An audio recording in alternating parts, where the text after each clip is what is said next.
चिनोदा चौफुलीजवळील कोठा रस्त्यावर कारची ट्रायल घेत असताना लक्ष्मी मार्बल दुकानाजवळ भीषण अपघात झाला. हा अपघात एवढा भयानक होता की सिमेंटचा विद्युत पोल तोडून गाडी पलटी होऊन गाडीतील इंजिन साधारणतः 40 ते 50 फूट लांब फेकले गेले.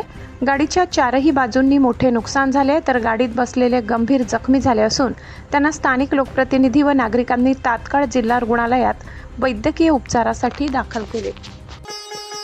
Shri Lakshmi lawns, Manorama park, party plot, पत्ता वैद्यराज कालिदास नगर, खर्दे, उंटावद रोड, शिरपूर, जिल्हा धुळे. भव्य लग्न मंडप, AC रूम, बँक्वेट हॉल, प्रशस्त पार्किंग. बुकिंगसाठी संपर्क वैद्यराज कॅपिटल 805590 0024 86 68 55 53 58.